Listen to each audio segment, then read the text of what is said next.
जरूरत नहीं है। अब ये सवाल कैसे अलग हो कि वो सो रहा था या जाग रहा था, किंतु ये इस सवाल का हमें आज तक उत्तर नहीं मिला। बस विचार मन में आया कि अगर वो बालक राम के नाम से, अपने स्वयं के नाम से जागृत होता है, वो इसलिए क्योंकि उसकी माँ बार बार उसे उसी नाम से पुकारती है, तो उसके अचेतन मन में भी वो नाम जागृत हो जाता है। तो जब हमारा स्वयं का नाम हमारे अचेतन मन में चेतना प्रकट करके जागृत हो जाता है, तो अगर हम मानस की चौपाइयों का पाठ करें तो क्यों ना वो अपने शरीर में शक्ति का संचारण करेंगी और सिद्ध होंगी, और जगत का कल्याण होगा और स्वयं का भी कल्याण होगा। रामचरितमानस ग्रंथ जो है एक ऐसा ग्रंथ है, अगर आप सबने सुना हो कि जिंदगी के साथ भी और जिंदगी के बाद भी, ये यहाँ तो सुख देने ही वाला है, लेकिन लोक और परलोक दोनों सुधारने वाला है। तो जब हम अपने नाम को जागृत कर सकते हैं तो मानस जी की चौपाइयों से प्रभु श्री राम को जागृत कर सकते हैं। और ये चूंकि शक्ति साधना का पर्व है, तो हम इन 9 दिनों में उन शक्तियों को भी जागृत कर सकते हैं। आपने सुना होगा, बिन पद चलहि सुनय बिन काना, कर विधि करय कर्म विघ्नाना। जो पार ब्रह्म परमेश्वर बिना पैर के चल सकता है, बिना कान के सुन सकता है, बिना वाणी के बोल सकता है, बिना हाथ के कार्य कर सकता है, जब उसमें इतनी शक्तियां हैं, तो जरा सोचिए कि जब वो 5 तत्वों को धारण करके मनुज तन धारण करेगा तो वो कितने कार्य करेगा और कितनी शक्तियों को ऊर्जान्वित करेगा। उसका ओरा ही कितना तेज होगा, जिसे हम उनकी लीलाओं का बार बार वर्णन करने से उस शक्ति को अपन ग्रहण कर सकेंगे। जो पर ब्रह्म परमात्मा मुंह को होई बाचाल, पंगु चढ़े गिरवर ग्रहण, जासु कृपा सुदयाल। जिसकी शक्ति से, जिसके नाम जप के मात्र से मूक, जो बधिर है, जो बोल नहीं सकता है वो बोलने लगता है, जो चल नहीं सकता है वो पहाड़ पर चढ़ने की क्षमता रखता है। जैसे आज हम आपके समक्ष बैठकर इतने मानस मर्मज्ञ सभी लोगों के समक्ष बैठकर ये पहाड़ पर चढ़ने जैसा व्याख्यान है वो मैं दे पा रही हूँ, केवल प्रभु श्री राम की कृपा के कारण ही ये संभव हो पा रहा है, जब हम आप सब जुड़े हैं। और मानस जी की एक चौपाई और मुझे याद आती है, रामई सुमरई गाइए रामई, संतत सुनऊ राम गुण ग्रामई। कि राम को सुनिए, गाइए राम को, और विचार भी कीजिए और गुनिए, तब जाके व्यक्त करिए। वो ऊर्जा हम संचित कर ले, फिर उस शक्ति को हम जन कल्याण के लिए लगा सकें और व्यक्त कर सकें। मानस जी में नारी शक्ति का चरित्र मानस जी से भरा पड़ा है, जिसकी व्याख्या कम समय में करना बहुत कठिन है।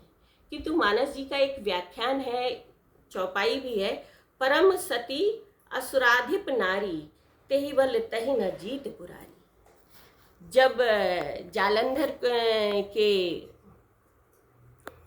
को युद्ध लड़ने के लिए महादेव गए तो वो उससे जीत ना सके।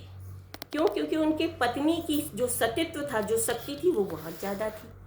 तो वृंदा जी को छल करके विष्णु जी ने उनकी सतीत्व को छला और उनकी शक्ति कम हुई और यहाँ जालंधर मरा।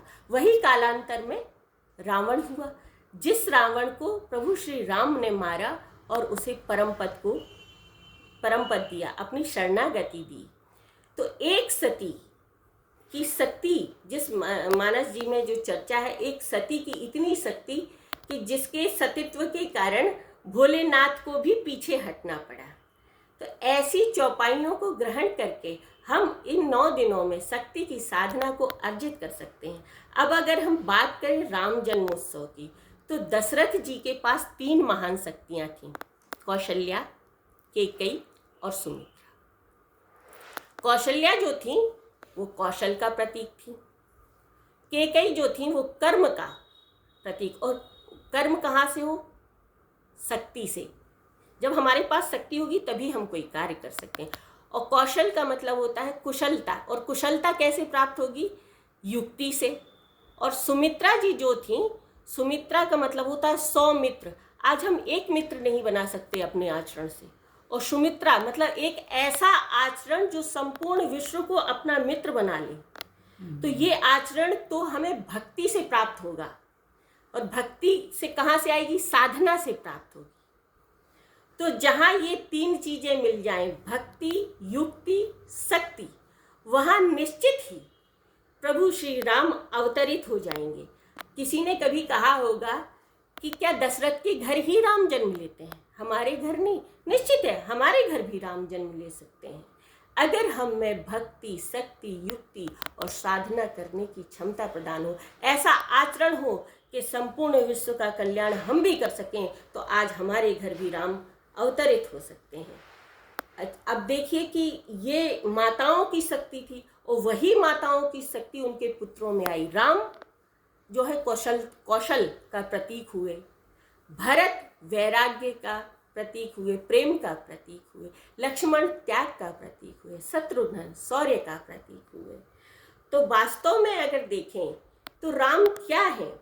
राम हमारे मन में, हमारे रोम रोम में समाई हुई चेतना है, जिसके कारण हम गतिमान हो रहे हैं, और उसी चेतना को जागृत करने के लिए हम शक्ति की आराधना करते हैं। और राम कहाँ से आए? राम तो अयोध्या में थे। अब अयोध्या क्या है? अयोध्या वह है आ की आवृत्ति जहाँ हो जाती, वहाँ ना शब्द जुड़ जाता है, जहाँ युद्ध ही ना हो, जहाँ आयुध ही ना हो, युद्ध ही ना, आयुध मतलब शस्त्र का प्रयोग ही ना हो, जहाँ युद्ध ही ना हो, जहाँ सिर्फ और सिर्फ प्रेम हो, वहाँ हमें राम प्राप्त होंगे। अब राम प्राप्त करने के लिए, राम राज्य पाने के लिए भी हमें कुछ करना पड़ेगा। तो राम राज्य पाने के लिए हम क्या कर सकते हैं? हमारे पास भी ऐसी 3 नारियां हैं जो दशरथ जी के पास थी। आज के इस वर्तमान युग में हमारे पास कौशल्या, कैकेयी और सुमित्रा जैसी माता तो नहीं प्रभु ने दी है, लेकिन ये 3 नारी दी हुई है, ईड़ा, पिंगला और सुषुम्ना। हम इन पर नियंत्रण करके अपनी ऊर्जा को संचित करके और उस शक्ति को ग्रहण, पारब्रह्म परमात्मा की शक्ति को ग्रहण करके हम अपने भोग वासनाओं पर नियंत्रण करके राम राज्य ला सकते हैं, राम राज्य की स्थापना कर सकते हैं। अब अगर हम देखें, और राम रावण के जब तक की शक्ति की साधना का अगर हम बात करते हैं, तो राम रावण के युद्ध की भी बात आ जाती है। जैसा कि अभी हमारे भैया व्यक्त कर रहे थे, तो वही शक्ति की बात आती है कि प्रभु श्री